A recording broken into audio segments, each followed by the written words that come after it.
Ngayon, mga kababayan, ito, sabi niya, kita niyo ba yan? Malabo. Basta yun ang message niya. Ngayon, mga kababayan, yung message na yun, sabi dito sa group chat nila, ang kasama dito si Arfa, hindi ko alam si Arfa, si Bettina, si Bonget. Yan yung mga tekis niya. Siguro alam ni Atty. Glenn Chong yan. Yan o. Ngayon, sabi dito, sabi ni Jeff D, "Hi team, I already told Tito Sen that Comelec gave an ultimatum for February 15. Last week sa aming convo, he was saying, referring to Tito Soto, help from cause-oriented groups is welcome and needed. I think he thinks we're losing the media debates." So sinasabi daw ni Tito Soto na kailangan yung mga advocates siguro like yung mga nag-advocate sa electoral reforms nga, yung mga lumalaban dati. So yun daw ang advice niya, yun na ba ang sabi ni Tito Soto? With Comelec leading the argument that it's more costly and that they don't have enough time to implement it. Okay? Yun ang nakalagay sa kanilang convo. Sinento sa akin ni Lisa Tanas. Sabi niya sa akin, this is what Tito Sen said about the hybrid election. Atin-atin lang to ha.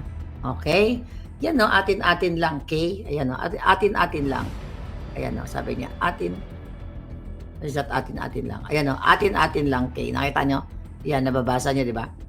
So, bakit ko to pinapakita? Alam ko na si Tito Soto ay in collusion o in cahoots with what? The Bangags. Kaya naman, pinagtutulungan nila si Inday Sara. Kaya naman, mga kababayan, pinupush niyan, kunyari ni Tito Soto, i-appoint yung anak niya, di ba, sa MTRCB? What do you expect? Pinapakita ko lang sa iyo, yung putang inang Lisa Tanas na yan. Demonyo yan.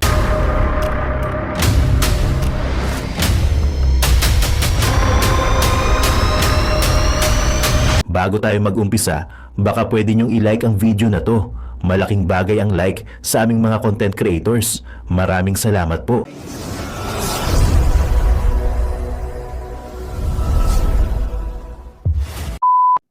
That Comelec gave an ultimatum for February 15. Last week sa aming convo, he was saying, referring to Tito Soto, help from cause-oriented groups is welcome and needed. I think he thinks we're losing the media debates. So sinasabi daw ni Tito Soto na kailangan yung mga advocates siguro like yung mga nag-advocate sa electoral reforms nga, yung mga lumalaban dati. So yun daw ang advice niya, yun na ba ang sabi ni Tito Soto? With Comelec leading the argument that it's more costly and that they don't have enough time to implement it. Okay? Yun ang nakalagay sa kanilang convo. Sinento sa akin ni Lisa Tanas. Sabi niya sa akin, this is what Tito Sen said about the hybrid election. Atin-atin lang to ha. Okay? Yan no, atin-atin lang, Kay. Ayan no, atin-atin lang. Ayan no, sabi niya, atin. Is that atin-atin lang? Ayan no, atin-atin lang, Kay. Nakita nyo? Yan, nababasa niyo, di ba? So, bakit ko to pinapakita? Alam ko na si Tito Soto ay in collusion o in cahoots with what? The Bangags. Kaya naman, pinagtutulungan nila si Inday Sara. Kaya naman, mga kababayan, pinupush niyan, kunyari ni Tito Soto, i-appoint yung anak niya, di ba, sa MTRCB? What do you expect? Pinapakita ko lang sa iyo, yung putang inang Lisa Tanas na yan. Demonyo yan. Okay? Nagdesisyon na yung Korte Suprema. Ano pang kaputahan ang ginagawa nila? Di ba? Ano pa? Bakit lahat sila kilos talaga laban kay Inday Sara? Sinasabi kasi nila, sa 1987 Constitution, dapat yung Senate ang may kapangyarihan na mag-try o, mag-proseso ng impeachment na yan. Kaya dapat, sundin din, may kapangyarihan din ang Senate, para ilitisin si Sara Duterte, chucho. Kung di ba naman kabubuhan, hindi tanggalin nyo na yung Korte Suprema na yan. Diba? Tanggalin na nila yan. Ayaw nila makinig sa Supreme Court. Although yung iba naman dyan, kasi syempre, may hindi rin, wag natin pag-usapan yung ibang justice na yan. Now what? Ang sabi daw, hindi daw tama yung ginawa ng Supreme Court.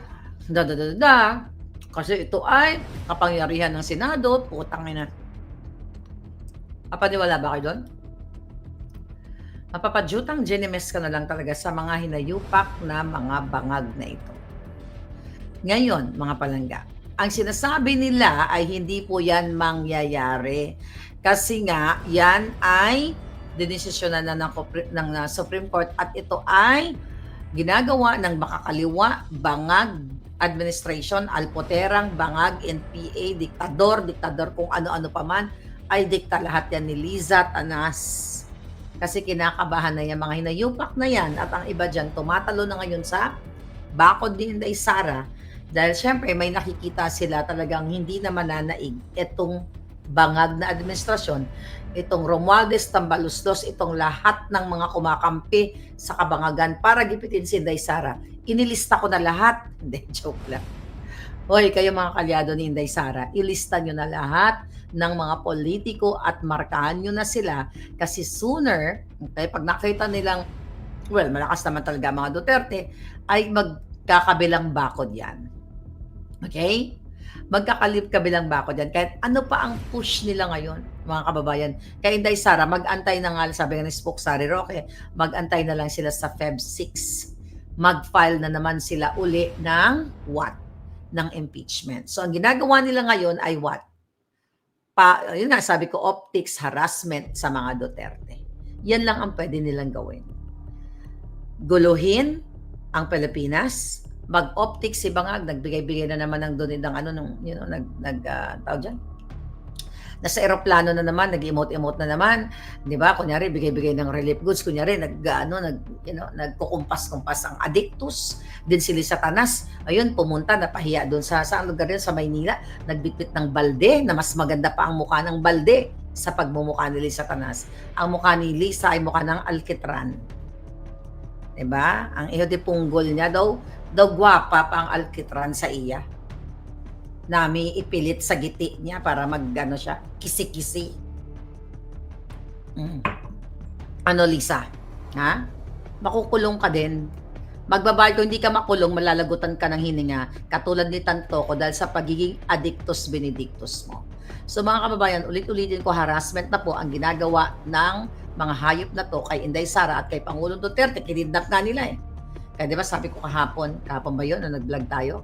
Oh, yung ombudsman ay what? Kakasuhan yan si Inday. Talagang papahiya yan. Tignan mo naman DILG, DOJ, yung mga remulya na yan, magkakampi-kampi yung mga inayupak na yan. Gusto nilang yurakan lahat ang pagkatao, not only kay Inday Sara, kung hindi tayong lahat, mga palangga. Kaya kahit desisyon na ng korte, ay gusto nilang baliin.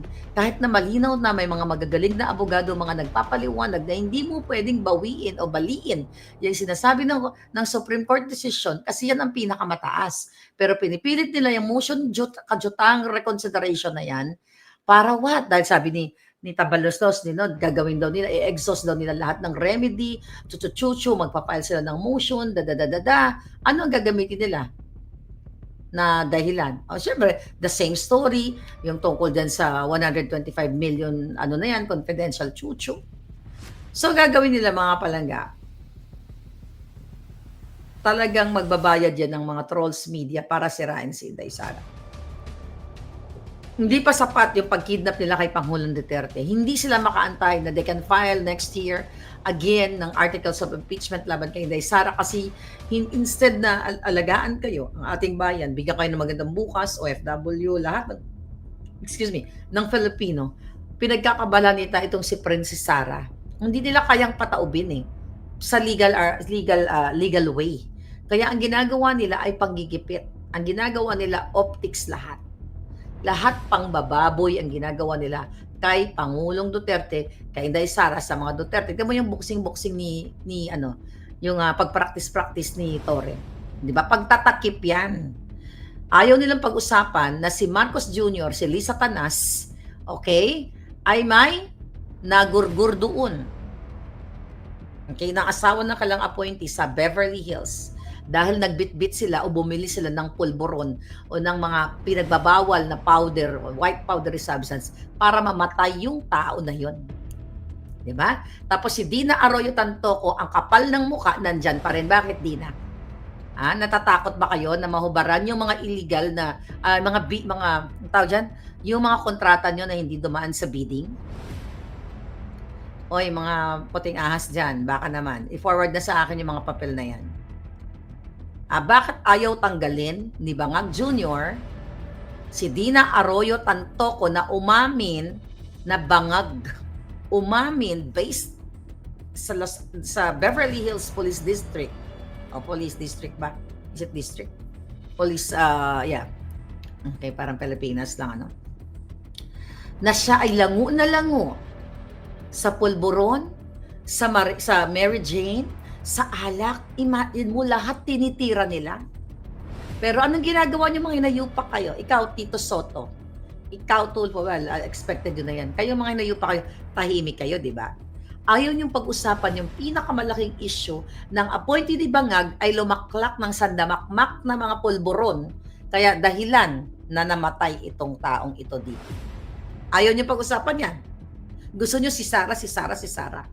Sabi ko nga, if you compare the 125 million na binabato nila kay Sara, ilang milyon ang ginastos nila dito sa Beverly Hills, Beverly Hilton, Astoria Hotel, sa sa lahat ng mga bonggang-bonggang hotel dito. Di ba? Baka hindi lang 125 million. Baka billion. Pero tahimik ang mga kaparian na mga, hindi naman lahat. Okay? Tahimik ang mga kaliwang grupo, tahimik ang mga dilawan, piklawan, tahimik ang mga alpoterang bangag. Diba? Bakit ayaw nilang pag-usapan? Kasi favorite nilang pag-usapan si Inday Sara. Kasi dapat sirain si Sara, di ba? Yun yung propaganda nila. Dapat gumastos sila ng mga trolls para mag-create ng narrative para sirain si Sara. Para sa mata ng publiko, sa mata ng international, sa lahat, masama si Sara. Pero thank you sa Supreme Court, at least ginawa ninyo ang tama. Now, bakit gustong-gusto tanggalin si Sara? Ulit-ulitin, 2023 pa lang, in-expose ko na sa inyo. Talagang target nila yan. Lahat nangyayari, di ba? Ibagsak ang SMNI, ibagsak ang mga vloggers, ibagsak si Inday Sara, ibagsak ang Pangulong Duterte. Imagine mo, worst scenario ang ginawa nila kay Pangulong Duterte nung pinakidnap nila. Ngayon, tulong-tulong na naman ang Congress and Senate, mag-file ng motion, chuchu-chuchu. Wala na pong pag-asa yan. Diba? I think in-explain ni Spokesari yan. Wala nang pag-asa yan. Kahit ito lang, para bigyan ko kayo ng good spirits. Diba? Lagi sasabi ni Kaufman yan pag tinatanong siya about PRRD. Okay, mamaya pag-usapan natin ng good spirits na yan. Lagi nilang sinasabi, mga kababayan, okay, itong mga senador na to, mga pulpul, hindi man lahat, okay? Kasi may mga bagong set of senators tayo ngayon, like Senator Marcoleta, mga kababayan. Kasi gigil na gigil sila dahil nagdesisyon nga ang Korte Suprema na ibasura yan dahil ito ay unconstitutional, katulad ng mga mukha nilang lahat na mga nget pa na nabusog sa nakaw na pera ng bayan. Ang pagmumukha ng mga umupos kay Inday Sara ay mga mukhang alkitran, katulad ng pagmumukha ni Lisa Tanas na ang kanyang mukha ay nasunog na dahil sa kakatira ng alak. Bartek nga yan ng alak. Nagre-reflect lahat ng kasamaan ni Lisa Tanas at ni Bangag sa ginagawa nilang pangidnap sa dalawang bata mula sa Turkey. Shout out kay Sheena Makapinig na ninakawan ng anak, kinidnap ang anak. Kaya lahat ng kabulastugan ng Bangag na ito, na gobyerno ito, nagre-reflect lahat sa mukha ni Lisa Tanas. Nakatayo mo yung mukha niya, kahit nagpatusok siya, nagpalagay siya ng formalin, na sinasabi niya, nagsinungaling na nabagsak daw siya sa pavement, chuchu-chuchu. Diba? O kinagat, ano ba yun? May allergy, chuchu-chuchu. Yung bago siya pumunta dito sa International Film Festival, diba? Yung mukha niya namaga kasi sinaksakan ng kung ano-anong imbis na pampaganda, pangpapangit lalo. Nakita niyo yun, mga kasinungalingan? Yun, in preparation niya dito, di ba, sinaksakan siya ng doktor. Tapos ang sabi, may allergy ako, nadapa lang ako sa pavement. Imagine mo, kamalas-malasan, nadapa na sa pavement, may allergy pa, ginagawa kayong tanga. Pero yung pala, paghahanda para mag-emote sila dito, para lang pala magpulburon, mag-addictus benedictus dito. So yun mga kababayan, kahit ano pang motion nila, lahat yan optics lang yan. Lahat yan, anong tawag diyan, pang media mileage lang nila yan. Pangsira lang yan kay Inday Sara. Pero final na po ang desisyon ng Supreme Court. Kaya kahit anong gawing pang-tumbling nila, mga kababayan, wala nang mangyayari diyan. Right? So now, ano sinasabi ninyo? Anong mga comment ninyo? Punta tayo kay Kaufman. Natutuwa pa ba kayo kay Kaufman? Dapat si Santihin na yan ni Sara eh. Okay? Sabi ni Felial Flynn, Palangga would like to send you some fresh roasted coffee and have your own blend. Ah, wow. Want to serve. O, email mo ako Palangga. Ako, kape naman. Nataranta naman ako sa kape. Alam mo naman ako, mababaw ang kaligayahan ko. Felia, o sige, dito mo ako, email mo ako, isend ko sa iyo ang aking shipping address. Thank you sa coffee in advance. Email me at maharlikanetwork@protonmail at send ko sa iyo ang aking address ng bonggang-bongga. Okay? Now what, mga palangga? Yes, Klein. Oo, nabasa ko na. Okay? Sabi ni greetings from Vancouver. Okay? Ano daw? May sinasabi na ako ay nasapak sa Beverly Hills. Di ba sinagot ko na yan? Nasapak ba yung ganitong mukha? Fake news yan Palangga. Wala na silang maitapik. Eh, may ginagawa nilang content. O dahil dyan sa balita na yan, magli-lipstick muna ulit tayo. Iconic Claire Collective. Be iconic. Be the revolution. Okay? Yung kuko ko kailangan na ng retouch. Marami na akong lipsticks. So. Emote-emote na lang yan. Okay? This one is my favorite brand. Ay, my favorite product. Yung ito, lagay mo dito sa ano mo. Yung mga itim-itim mo. Stick foundation all-in-one. You can put it in your kipaito. Na joke lang. Yeah, stick foundation. I love it. Natatakpan yung pagpuyat-puyatan ka ng bonggang-bongga. Pwede mong i-cover up ang iyong matang. Oh, yan na. Grabe. Okay. Fake news yun Palangga. Okay? Dahil kung totoo yun, di syempre, sisingil tayo ng danyos at yayaman si Maharlika. So definitely that's fake news. Now what? Ano pa comment ninyo? Bago tayo pumunta kay Kaufman. Okay? Okay, kontrabida. Okay. Si Hazli Garcia, thank you Palangga. May mga trolls ba? Yaan mo na sila. Parang concealer na rin. Yes, double purpose to Palangga. Yeah. All-in-one ito. Okay, almond. All-in-one. Parang si Lisa Tanas, all-in-one. Tsaka si Bangag, kidnapper, smuggler, tsoktsakkera, addictus, all-in-one. Ito din, all-in-one. Pwede mo lagyan yung mga scar mo dyan. Yeah, it's true But we'll release it later. We'll launch it later. Okay, punta tayo kay Kaufman. Okay? Kasi kahapon nung nag-vlog tayo, wala akong kopya nung nung sinabi niya. Okay. Kaufman. Kamusta si Chipmunk? Oy, Chipmunk. Okay? Nakikipagsabuatan ka kay Kaufman Okay tignan natin. At balita, hindi balita, totoo to. Nabasa ko dun sa kay Harty na mga, hindi naman talaga vlogger yung mga batang yon. Tapos si Pinoy in Holland, yan mga namimit ko yan, mga mababait yan, mga Palangga. Okay. Ay, si Palangga. Tika, wait. Si Marieta Reyes, I like your lipstick and foundation. Yes, Palangga, I will announce it later. Pag-usapan natin ng mga walang hiya dun sa dahig. So, yung interview pala ni Kaufman with Chipmunk few days ago, okay, ay talagang scripted. Bakit kamo? Kasi yung mga taga-dahig doon, katulad ni Hardy, okay, at ni Pinoy Holland, napag-alaman ko na pinagbawalan o hinaharang ni Chipmunk na wag magtanong kay Kaufman. Kasi gusto niya siya lang ang bukod tangi, exclusive. Now, nakita niyo na. Pero, ang pag-uusapan natin, ito, ang sinabi ni Kaufman. Ang pag-uusapan natin, ang katangahan ni Kaufman. Naku, Vice President Sara, sisantihin mo na yan. Bakit ba kailangan sisantihin si Kaufman? Here. Saan ko ba sinend yun? What the heck? Saan po? Dito, kalimutan ko na kung saan ko nilagay. Here we go. Doon kasi sa Q&A, okay, may nag-send sa akin kasi tinatranscribe niya. Okay, here's the question ni Chipmunk. Question number, okay, sabi niya, di ba, scripted yung tanong. Attorney. Okay?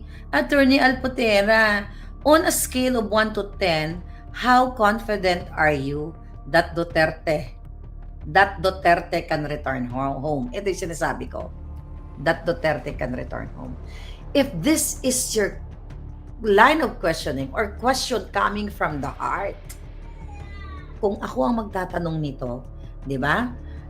Mr. Kaufman, on a scale of 1 to 10, how confident are you that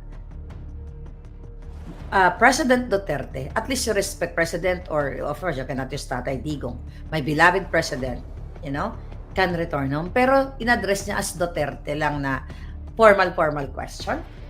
Ang sagot ni Kaufman, between 1 and 100, if President Marcos invites me to the Philippines, I sit down with him and explain that nothing will happen. If he allows, sabi niya, Duterte to return to Davao, he's an old man. Okay, wait. Ulitin ko. If President Marcos invites me to the Philippines, I will sit down with him and explain that nothing will happen if he allows Duterte to return to Davao. He's an old man. Let him live his life peacefully. Anong klaseng abogado to? Bakit siya makikipagkita kay Bangag? Eh, di ba? Nasa ICC na nga yung Pangulong Duterte eh. Hindi na nga pwedeng pakialaman. Dahil independent ang ICC. Bakit siya pupunta kay Bangag? Lawyer ba yan? May lawyer ba dito? Ako sa maiksi ko lang na pagkakaintindi.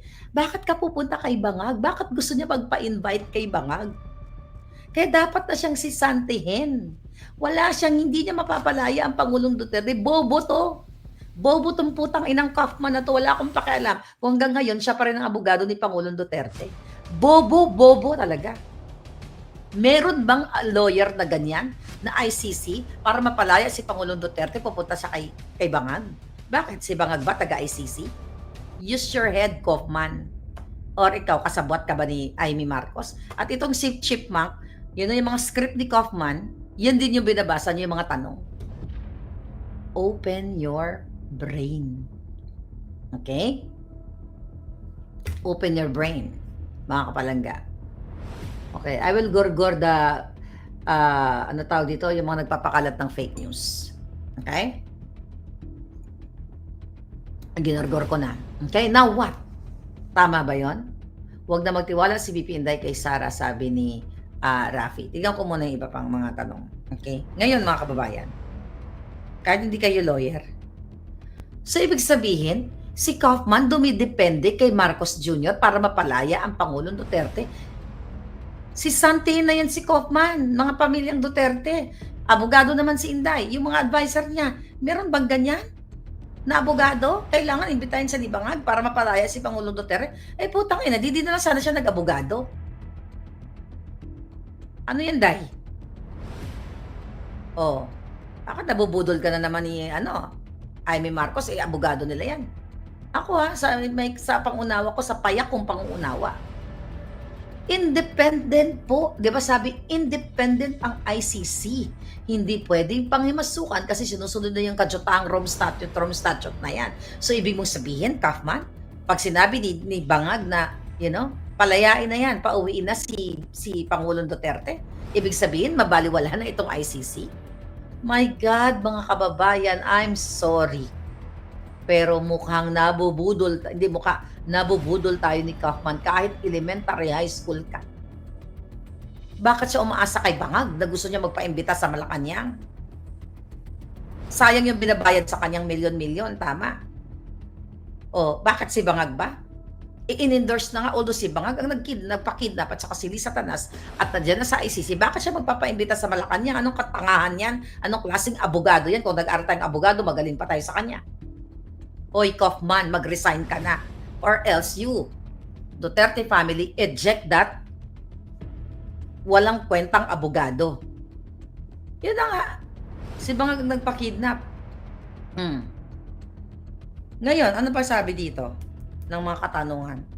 Thank you nga pala sa nag-send sa akin itong transcription na to. Okay, where is that? Where's my, I think nandito yung isang phone. Ano sa tingin niyo, tama ba? Na 1 to 100% daw? Mapapalaya. Dali. Oh my God. Katawa-tawa ka, Kaufman. Tapos sabuatan pa kayo ni Chipmunk. Tapos pinagbabawalan niyo si Pinoy in Holland, si Hearty Maring, si Hearty in The Hague. Ayaw nila pagtanungin, napag-alaman ko ngayon lang. Dahil si Chipmunk lang daw ang pwede magtanong. Kasi binigyan siya ng script. Sino nagbigay? Si Kaufman at saka si Amy. Nako, Inday, Vice President Sara, alam mo ba to? Mapapahamak si Pangulong Duterte dito sa tangang abogado na yan. Sayang ang binabayad ninyo. Puro na lang he's good in, good spirits. Giatay. Okay, ito pa yung tanong. Senator Marcos reportedly visited twice. Ito ba yon? Ito sabi niya. Ito ba yung tanong? Senator Manga Marcos reportedly visited twice to meet Duterte. If you are a supporter of Pangulong Duterte and your question, darling, is coming from here, coming sa utak mo, hindi galing sa puwet ni Kaufman, you will not ever address Duterte o Pangulong Duterte as Duterte lang. President Duterte. Kasi bakit mo lalagyan ng President Duterte? It's a respect and your love for PRRD. Definitely. Kaya ang nakakamadang question, Senator Marcos reportedly visited twice to meet Duterte. This is coming from Kaufman, but was denied by the ICC. If allowed, would this meeting have impact? Ang sagot ni Kaufman, there are judicial decisions I'm not allowed to comment on. Yun lang ang sagot niya. Ito yung tanong, tas walang follow-up question. Sinabi ko na yan. Okay. Ito pa mga tanong. Yung mga pwede kong, yung medyo may sense, mga walang sense pala. Ito. Okay. Ito yung tanong na binrush off ni Kaufman. I think this is from Hardy in The Hague. Hardy, shout out sa'yo. You did a good job, darling. Sabi dito, sabi ni Hardy, this is not from from Chipmunk. Why didn't you wait for all the documents before filing the interim release motion? Ang sagot ni Kaufman, you're assuming I didn't ask for them earlier. There are obstacles we cannot disclose. You're assuming, so inaano niya na nag-a-assume itong si yung nagtatanong, si Hardy. Di ba? Kasi nasusukol na si Kaufman eh. We hope they will be lifted soon so we can receive the information we need. Tinatanong siya, bakit hindi mo inantay ang mga dokumento bago ka nag-file ng interim release at ngayon inuutusan mo o nag-a-appeal ka sa ICC, sa chamber, na kung saan i-delay muna o cancelin muna ang pagdesisyon kung ibigay ang interim release kasi may inaantay pang dokumento. The more na dinidelay niya, ni Kaufman, the more na nabubulok ang Pangulong Duterte sa ICC. At enable for Kaufman,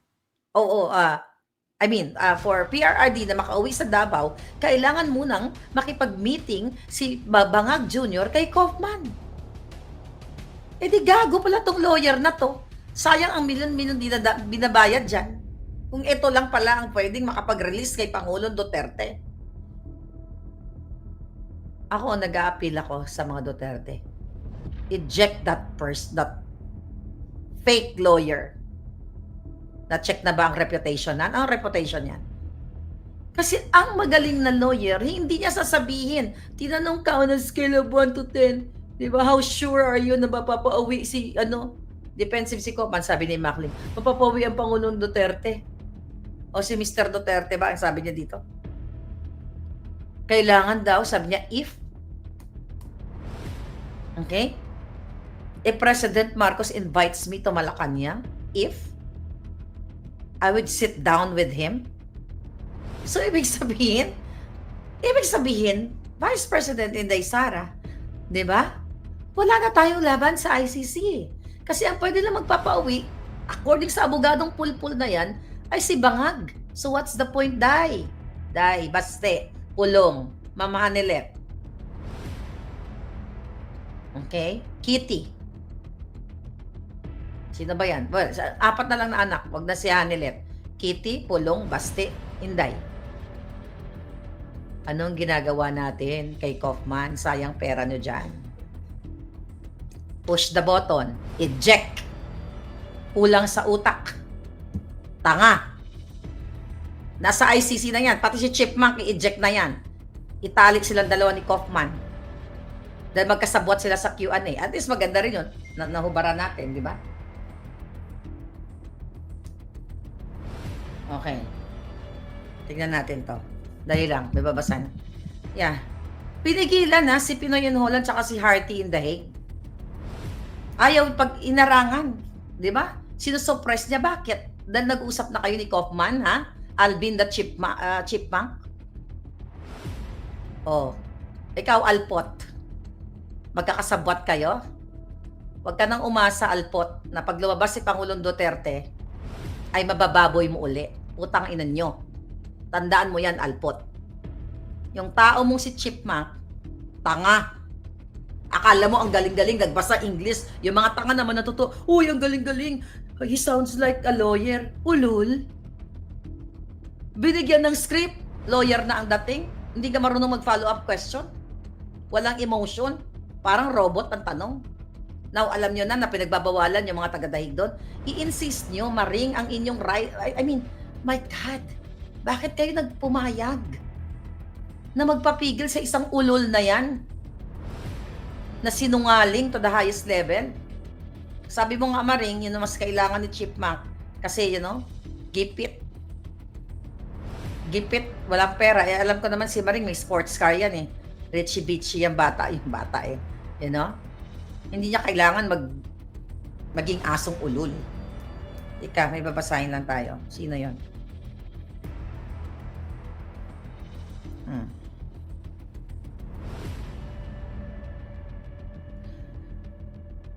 Oh, sabi ni Z, Pinoy in Holland and the rest can request to attend press briefing at the ICC Media Center located at their court tower. Okay. Ditch those interview attempts with Kaufman. Talaga ba? Tignan natin. Magtatanong tayo dyan. Okay. May Ferrari, si Maring. Alam ko may sports car yung lola mo. Yun lang naman ang sa akin. Alam mo, simple lang sa akin eh. Bakit si Kaufman, ang pag-asa niya na mapalaya ang Pangulong Duterte ay imbitahin siya ni Bangag sa Malacanang? By this time, Family Duterte, you have to do something, darlings. You have to do something. Eject that bobong Kaufman. He's gonna spirit, chuchu. Tignan natin mga katanungan. Tapos bilib na bilib kay Chipmunk dahil English speaking diretso. Binabasa lang yung sentence. Release dapat hindi interim release. No jurisdiction. Kaya pala, yung questioning is leading to pang-aano nyo kay Harry Roque. Kasi ang mga katanungan nyo ay what? Dahil ba Kaufman? Dahil si Kaufman ba nalalapit na ma-eject? Ay, eject yan, I'm telling you. Dila ko pa naman mayroong parang bolang kristal. 99%, 1 to 100% may eject ka, Kaufman. Sa katangahan mo. Buti na lang, never kitang na-meet. Kasi una pa lang pagmumukha mo, hindi ko na gusto. Hindi kaaya-aya.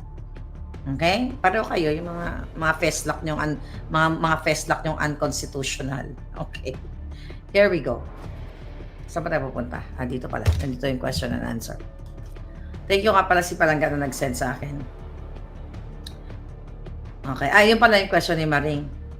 Ito pa question yata ito ni Maring. Why postpone confirmation of charges if Duterte is already in pre-trial detention? What's the timeline to help him? Okay? Sabi ni Maring, why postpone confirmation of charges is already in pretrial detention. What's the timeline? Sabi niya, we haven't asked to postpone the confirmation hearing yet. We're waiting for crucial information. The court must decide on that before we proceed. Anong crucial information? The court must decide on that before we proceed. Anong crucial information na sinasabi ni Kaufman? Pumunta ba? Ano bang ginagawa ni Kaufman? 'Di ba? Pinospone mo nga eh. Yung interim release, 'di ba? Dahil kulang ka sa dokumento, kaya nga ang tanong sa iyo, kulang-kulang ka pa lang lawyer kang kulang ka, Hindi mo man lang pina-research yung mga associates mo na kumuha ng mga kailangan yung dokumento bago ka mag-file. Tapos ngayon, antalain mo, wag mo nang desisyonan. Kasi may kulang pa kami mga papel, may inaantay pa. Kung ako lawyer niyan, ay ako lang naman to. Kung yan ang lawyer ko, i-eject ko yan. Right there and then. I-release ko yan. Then I'll look for a substitute lawyer. Then I will, I will sign the substitution of attorney. Eject ka na. Right? Wala nang kwenta to palangga. Wala nang tayong pag-asa kay Kaufman. Ano pa yung mga tanong dito? Sabi nga niya dito, I don't know kung sino nagtanong dito. I think si Maring din. Are you hopeful that the case will be dismissed on jurisdictional grounds? Sabi ni Kaufman, our jurisdictional arguments are before the court. Whether it decides before, during, or after the confirmation hearing, we don't know. We're nearing judicial recess, and historically judgment are delivered at the end of the judicial year. We wait and hope. Judicial year. So, kailan kayo mag-aantay para madesisyonan yung kaso ni Pangulong Duterte? Sabi ko nga, wala na pong pag-asa si Kaufman.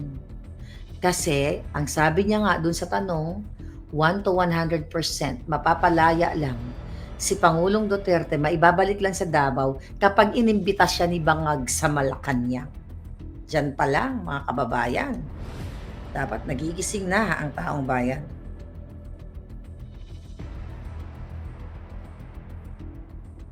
Ano pa mga tanong dito?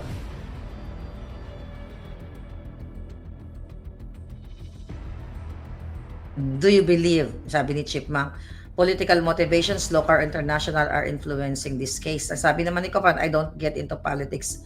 I've expressed my views before regarding the political context of former President Duterte's situation, but I won't comment further. O hindi pala ito. Ang tanong niya, I don't get politics. You don't get politics. Bakit ka nagpapa-invite sa isang politikong bangag? Right? Bakit ka nagpapa-invite kay Bangag Jr. para lang may pauwi si Pangulong Duterte sa Davao? Are you fucking kidding me, Kaufman?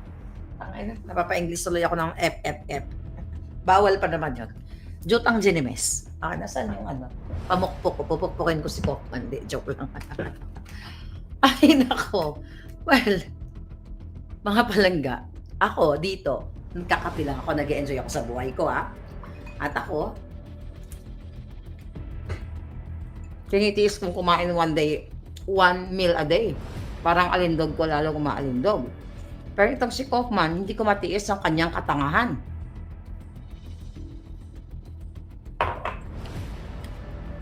May lawyer ba dito? Tama ba ako? Balita ko, si Alpot at iba pang mga Alpot ay nag-iisip na mag-bribe. Sana ba yun? Para makapasok. Para makapasok sila doon. Well, good luck. Baka si Kaufman, i-eject na yan anytime soon. Labo na salamin ko kasing labo ni Kaufman. Alright. Yan siguro din kung bakit pumupunta sa Dahigang Mangga para kausapin si Kaufman. Dumaan naman sa interview si Kaufman. Sa akin lang, sabi ni Maria Vicente, true lately parang nag-iba na ang ihip ng hangin. It all started with the postponement of interim release. Palangga, ulit-ulitin natin ha, 8 years old na Pangulong Duterte, nadidepress na sa loob, pumayat na. Tapos si Kaufman, parang yung kanyang kliyente, kala niya 40 years old lang. Na barako, na kaya pang lumaban, makipagbakbakan sa loob ng detention cell. Tapos ang pag-asa lang pala natin, imbita siya kay Bangag. Day, you have to wake up palangga, uy. Kaluoy man si PRRD doon. Sobrang kaluluoy man. Ako, I can speak whatever I feel na tama. At yun na nga mga kababayan, ano na ang masasabi mo? Kung mayroon kayong hinaingat komento patungkol sa balitang ito, please comment down below. Pag-uusapan natin yan sa comment section. At kung nagustuhan nyo ang video, ay huwag kalimutang mag-like at i-share na din para mas marami pang makaalam at umabot ito sa marami sa ating mga kababayan. Maraming salamat po!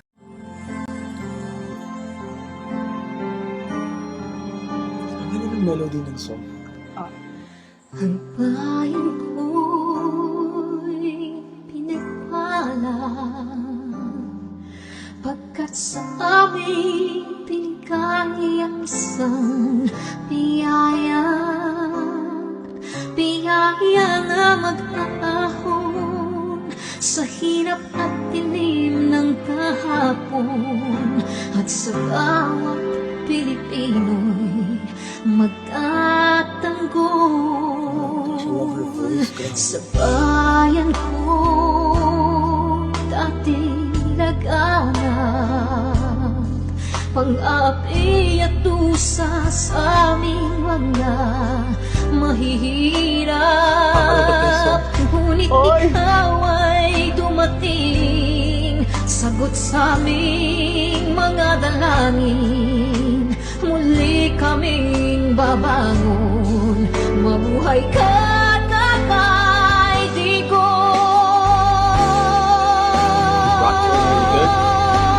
Ama, maraming salamat. Aming mga mata'y minuhulat, gawain ng masasamay iyong isiniwalat. Ikaw lang ang pag-asa naming lahat.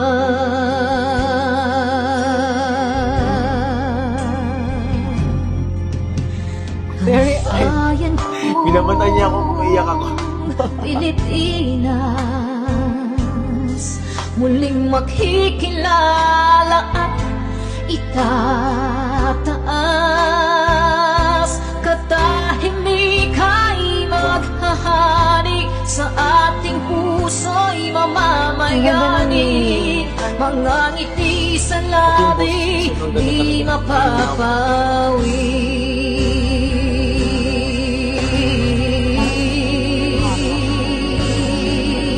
The breathing though.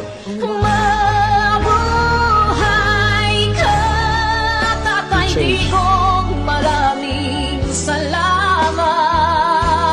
Ang malasakit sa Pilipino ay walang kasing tapat. Ika'y paglalaban ng iyong mga anak. Tunay kang biyaya sa bansang Pilipinas.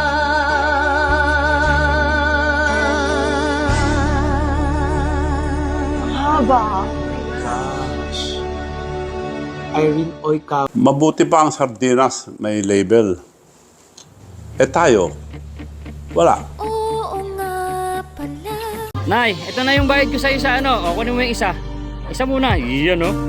Tapos, isa pa. Di ba? 4 dapat na sardinas, eh. O. O, yan. 3 na. Pang-4 na sardinas. O, okay na.